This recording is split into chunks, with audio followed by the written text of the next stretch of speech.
بسم اللہ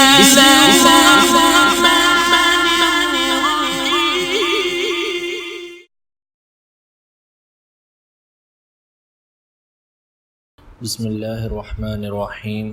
یکم محرم الحرام حضرت سیدنا عمر فاروق رضی اللہ تعالی عنہ کا یوم شہادت ہے۔ آپ کا مختصر تعارف پیش کرتے ہیں۔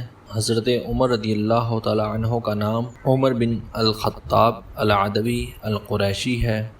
آپ سن عیسوی کے اعتبار سے 586 تا 590 عیسوی کے درمیان مکہ مکرمہ میں پیدا ہوئے۔ سیدنا صدیق اکبر رضی اللہ تعالی عنہ کے بعد مسلمانوں نے آپ کو اپنا دوسرا خلیفہ راشد مقرر کیا۔ حضرت عمر رضی اللہ تعالی عنہ ہجری تقویم یعنی اسلامی سال یا ہجری سال کے بانی ہیں۔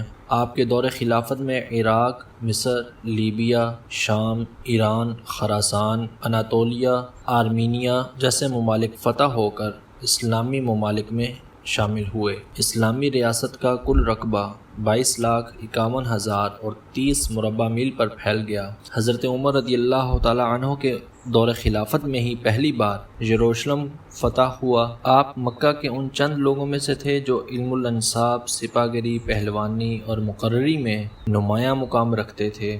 آپ نے باقاعدہ طور پر غزوہ بدر، غزوہ احد، غزوہ خندق، بیعت رضوان، صلح حدیبیہ، غزوہ خیبر، فتح مکہ، غزوہ حنین، غزوہ تبوک اور حجۃ الوداع میں شرکت کی۔ آپ عشرہ مبشرہ میں سے ہیں، یعنی ان 10 صحابہ کرام میں سے جن کو آقا علیہ الصلوۃ والسلام نے دنیا میں ہی جنت کا سرٹیفکیٹ عطا فرمایا۔ حضرت عبد الرحمن بن عوف رضی اللہ تعالیٰ عنہ کی روایت ہے کہ آقا علیہ الصلوۃ والسلام نے ارشاد فرمایا، ابو بکر جنتی ہیں، عمر جنتی ہیں، عثمان جنتی ہیں، علی جنتی ہیں، طلحہ جنتی ہیں، زبیر جنتی ہیں، عبد الرحمن جنتی ہیں، سعد جنتی ہیں، سعید جنتی ہیں، ابو عبیدہ جنتی ہیں۔ روایات کے مطابق 26 ذی الحجہ کو ایک غلام ابو لؤلؤ فیروز نے آپ کو فجر کی نماز میں مسجد نبوی میں خنجر سے حملہ کیا اور 3 جگہ وار کیے۔ آپ ان زخموں سے جانبر نہ ہو سکے اور دنیا فانی سے کوچ کر گئے۔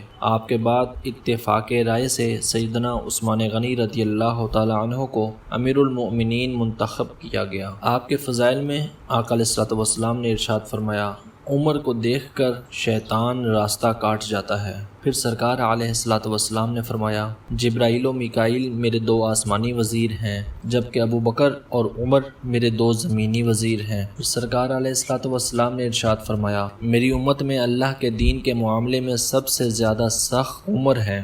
سیدنا علی المرتضیٰ رضی اللہ تعالی عنہ سے مروی ہے، آپ نے فرمایا، بے شک عمر فاروق جب بھی کوئی بات کہتے ہیں تو قرآن ان کی بات کی تصدیق کے لیے نازل ہوتا ہے۔ فضل بن عباس رضی اللہ تعالیٰ عنہ سے مروی ہے کہ آقا علیہ الصلوۃ والسلام نے ارشاد فرمایا، میں عمر کے ساتھ ہوں، عمر میرے ساتھ ہیں اور حق میرے بعد عمر کے ساتھ ہوگا۔ آپ کے علم کے بارے میں آقا علیہ الصلوۃ والسلام نے ارشاد فرمایا، اگر دنیا کا علم ترازو کے ایک پلڑے میں اور عمر کا علم دوسرے پلڑے میں رکھا جائے تو عمر کا پلڑا بھاری ہوگا۔